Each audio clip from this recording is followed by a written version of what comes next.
اقدس صلی اللہ علیہ وسلم کی تاریخ پیدائش میں اختلاف ہے، مگر قول مشہور یہی ہے کہ واقعہ اصحاب فیل سے 55 دن کے بعد 12 ربیع الاول کا مطابق 20 اپریل 571 عیسوی ولادت پاک آدم کی تاریخ ہے۔ اہل مکہ کا بھی اسی پر عمل درآمد ہے کہ وہ لوگ 12 ربیع الاول ہی کو خانہ نبوت کی زیارت کے لیے جاتے ہیں اور وہاں میلاد شریف کی محفلیں منعقد کرتے ہیں۔ تاریخ عالم میں یہ وہ نرالا اور عظمت والا دن ہے کہ اسی روز عالم ہستی کے ایجاد کا باعث، گردش لیل و نہار کا مطلوب، خلق آدم کا رمز، کشتی نوح کی حفاظت کا راز، بانی کعبہ کی دعا، ابن مریم کی بشارت کا ظہور ہوا، کائنات میں وجود کے الجھے ہوئے گیسوں کو سنوارنے والا،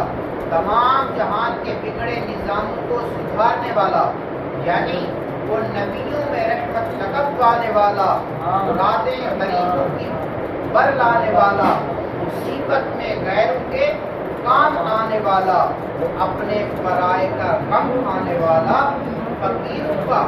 بابا، ضعیفوں کا ملجا، یتیموں کا والی، غلاموں کا مولا، سید الانبیاء اشرف الانبیاء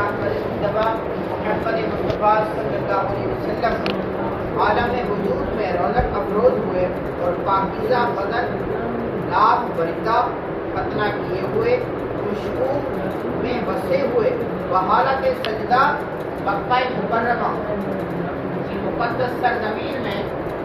اپنے والد ماجد کے مکان کے اندر پیدا ہوئے۔ باپ کہاں سے جو بلائے جاتے اور اپنے نو نہال کو دیکھ کر نہال ہوتے، وہ تو پہلے ہی وفات پا چکے تھے۔ دادا بلائے گئے جو اس وقت طواف کعبہ میں مشغول تھے۔ یہ خوشخبری سن کر دادا عبد المطلب خوش حرم کعبہ سے اپنے گھر آئے اور والہانہ جوش و محبت میں اپنے پوتے کو کلیجے سے لگایا، پھر کعبہ میں لے جا کر خیر و برکت کی دعا مانگی اور محمد نام رکھا۔ آپ صلی اللہ علیہ وسلم کے چچا ابو لہب کی لونڈی سویبہ خوشی میں دوڑتی ہوئی گئی اور ابو لہب کو بھتیجا پیدا ہونے کی خوشخبری دی تو اس نے اس خوشی میں شہادت کی انگلی کے اشارے سے سویبہ کو آزاد کر دیا۔ سبحان اللہ۔ جس کا ثمرہ ابو لہب کو یہ ملا کہ اس کی موت کے بعد اس کے گھر والوں نے اس کو خواب میں دیکھا اور پوچھا تو اس نے اپنی انگلی اٹھا کر یہ کہا کہ تم لوگوں سے جدا ہونے کے بعد مجھے کچھ کھانے پینے کو نہیں ملا، باوجود اس کے کہ سویبہ کو آزاد کرنے کے سبب سے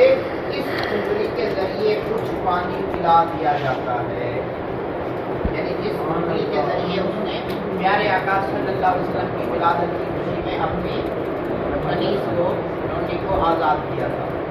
اس موقع پر حضرت شیخ عبدالحق محدث دہلوی رحمۃ اللہ علیہ نے ایک بہت ہی فکر انگیز اور بصیرت افروز بات تعریف فرمائی ہے جو اہل محبت کے لیے نہایت ہی لذت بخش ہے۔ وہ لکھتے ہیں اس جگہ میلاد کرنے والوں کے لیے ایک سند ہے کہ آن حضرت صلی اللہ علیہ وسلم کی شب ولادت میں خوشی مناتے ہیں اور اپنا مال خرچ کرتے ہیں۔ مطلب یہ کہ جب ابو لہب کو جو کافر تھا اور اس کی مذمت میں قرآن نازل ہوا، آن حضرت صلی اللہ علیہ وسلم کی ولادت پر خوشی منانے اور پانی کا دودھ خرچ کرنے پر جزا دی گئی، اس مسلمان کا کیا حال ہوگا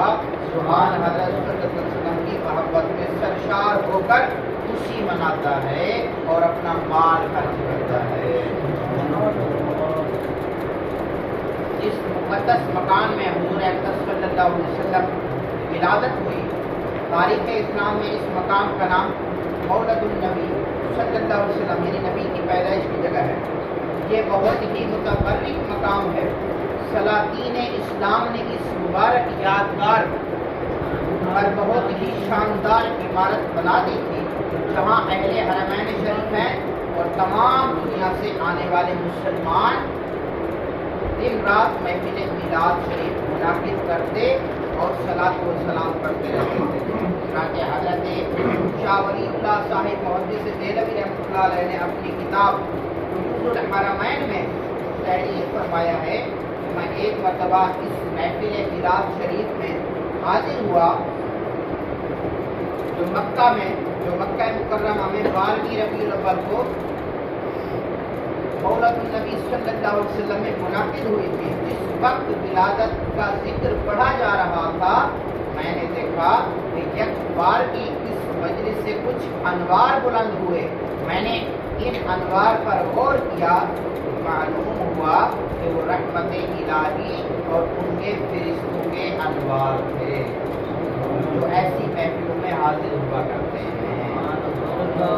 جب حجاز پر نجدی حکومت کا تسلط ہوا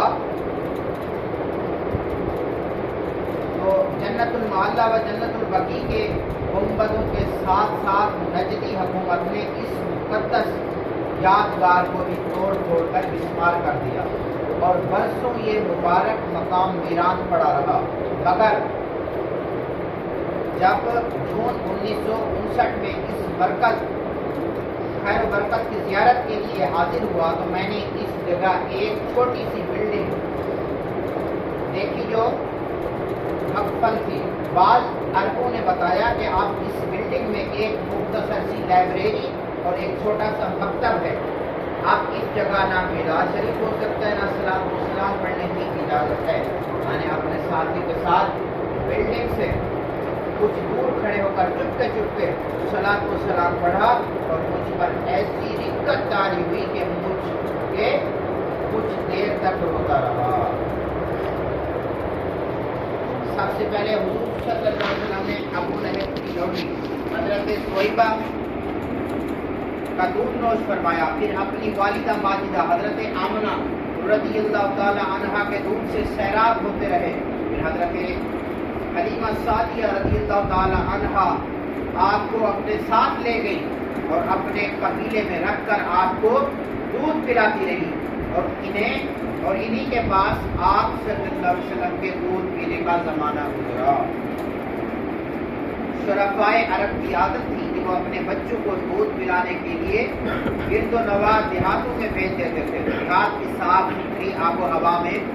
بچوں کی تندرستی اور جسمانی صحت بھی اچھی ہو جاتی تھی اور وہ خالص اور فصیح عربی زبان بھی سیکھ جاتے تھے، کیونکہ شہر کی زبان باہر کے آدمیوں کے میل جول سے خالص اور فصیح و بلیغ زبان نہیں رہا کرتی۔ حضرت حلیمہ رضی اللہ تعالی عنہا کا بیان ہے کہ میں بنی سعد کی عورتوں کے ہمراہ دودھ پینے والے بچوں کی تلاش میں مکے کو چلی۔ اس سال عرب میں بہت سخت کال پڑا ہوا تھا، میری گود میں ایک بچہ تھا، مگر فکر و فاقے کی وجہ سے میری چھاتیوں میں اتنا دودھ نہ تھا جو اس کو کافی ہو سکے۔ رات بھر وہ بچہ بھوک سے تڑپتا اور روتا بلبلاتا رہتا تھا اور ہم اس کی دلجوئی اور دلداری کے لیے تمام رات بیٹھ کر گزارتے تھے۔ ایک اٹھنی بھی